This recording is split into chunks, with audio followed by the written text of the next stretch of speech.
So today I want to talk to you guys about probably one of the coolest features on Saab, specifically the 2003 and on Saab 9.3. I got the idea for this video from a subscriber, so thank you very much for recommending it. I'm sure that a lot of you will be interested to learn about this. So I'm going to be getting pretty much all this information for this video from an article on Saab Planet, which will be linked below if you'd like to see more on this topic. But let's go ahead and get started. So Saab ReAxs is what I'm going to call it. It's spelled ReAxs, as you can see in the title, is basically Saab's version of rear wheel steering. Now, while it is not technically rear wheel steering, it pretty much does the same thing. So anyone familiar with the high performance car world would know that many supercars and higher performance cars today come with rear wheel steering. Now that is most commonly for performance and handling purposes, as the wheels will turn in opposite directions to shorten the wheelbase, or they'll turn in the same direction to lengthen the wheelbase. And that just kind of helps with stability. But Saab's rear wheel steering is not related to that at all. It's actually for safety purposes, which, if you know Saab, that shouldn't surprise you. So, like I said already, the Saab ReAxs was introduced in 2003 on the new 9.3 as a safety feature, and it's called passive rear wheel steering. So basically what it does is it helps reduce understeer in heavy braking situations, specifically at higher speeds.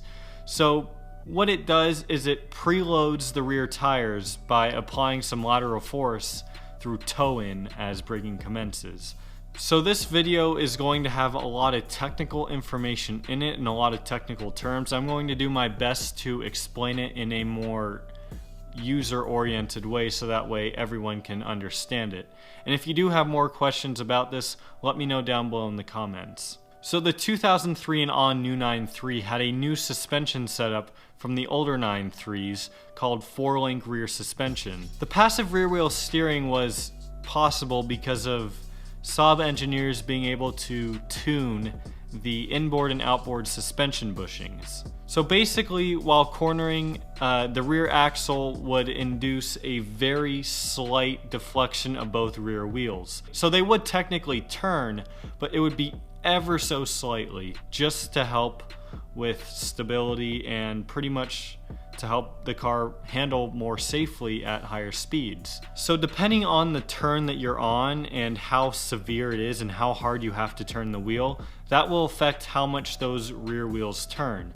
Now regardless, if you cut the wheel the whole way, the rear wheels aren't going to turn a significant amount. They're still only going to turn just a little bit. But especially when you're usually only turning the wheel just a little bit, that'll help you a lot, especially if you're trying to control the car better. So for example, if the front wheels are turning just 1 degree to the right, that means that the rear wheels are probably turning about 1/100th of a degree. So really what it does is just help the car have better balance and helps it respond better to steering inputs.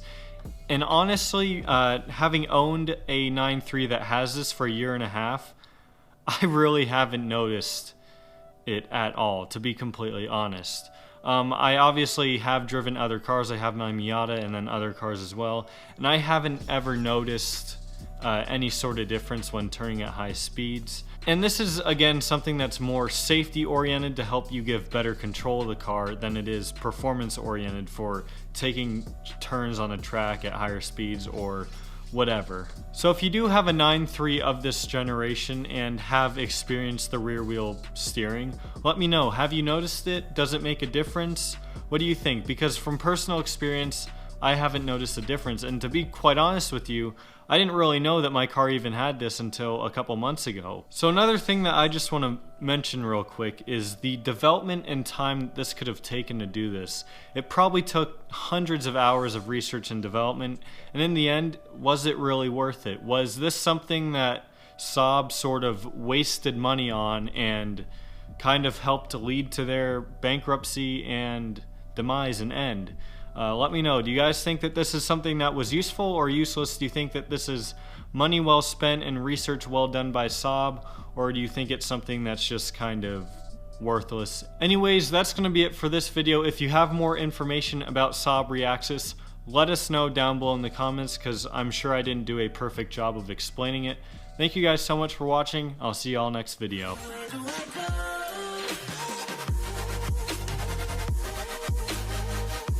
Where do I go from here? Where do I go?